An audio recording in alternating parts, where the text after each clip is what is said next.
Edhe këtë diel Arena Javore ishte vërtet një arenë debatje të pathënësh rreth Raiffeisen Superligës, me mysafirët që dhanë gjëra interesante të cilat nuk kishin dëgjuar më parë.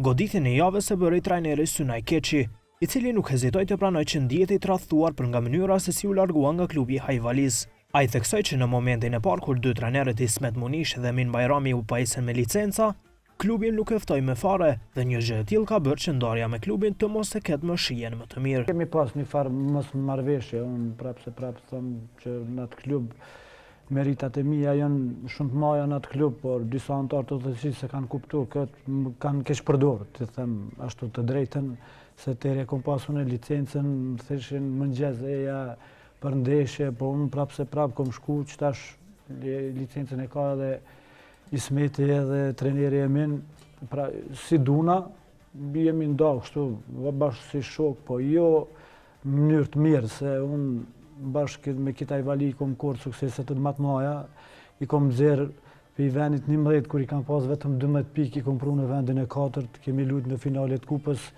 sezonin tjetër kam qenë në vend të dytë, edhe ato pamerit me humbjet pikve, gana e referve, të mësi sash në ato farase, po kjo pak, mu më kanë befasu, disa antarë kryesisë, jo krejt, 2-3, po edhe kjo dhe tjetë në dërgjegje të nëve unë prapë se... Do të të larguat momentin që trajnerët që s'kam besu dhe Emin Bajrami pajisën me licencën, të cilën ju e kishit edhe më. Po, e kisha unë ma heret para një viti këtë. Në studio ishte edhe mbrojtësi Hajvalis Alban Dragusha, i cili postat që tabela tani është ashtu siç duhet të jetë, pra me skuadrën e tij në krye, dha komente interesante edhe për sulmuesin e dritës Gjevdet Shabani dhe për bashkëlojtarin brazilian Sergio Daluz. Kjo javë është renditja tamam çuç duhet me kon.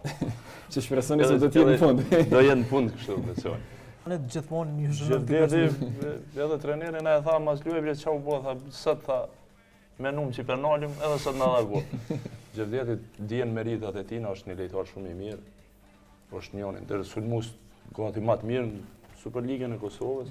është shumë lejtar i mirë, e keni pa gjithë mu, edhe ju gazetarët edhe opinioni sportiv. E kanë pa kretë, e kanë vlerësu, edhe në mediume ndryshme për shkak çdo javë që i për vlerësojnë shumë.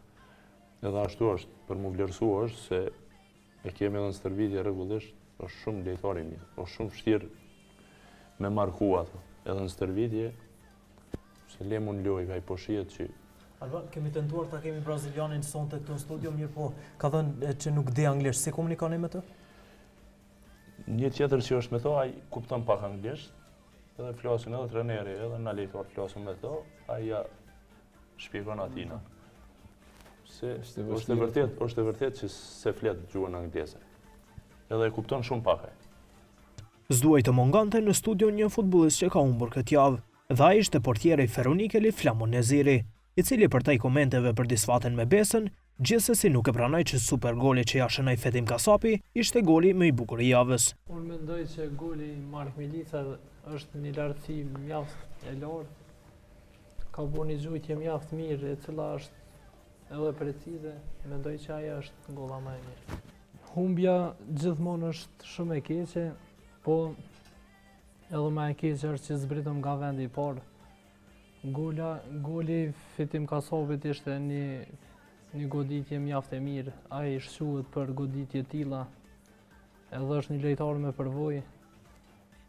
Po ma shumë me një vetën keq që e hupëm sot një ndeshje shumë të rëndësishme, sepse kemi pas rast që këtë ndeshje ta mbyllim më herët. Kur ishim 0-1, e patëm një rast shumë të mirë për ta shtuar përsin.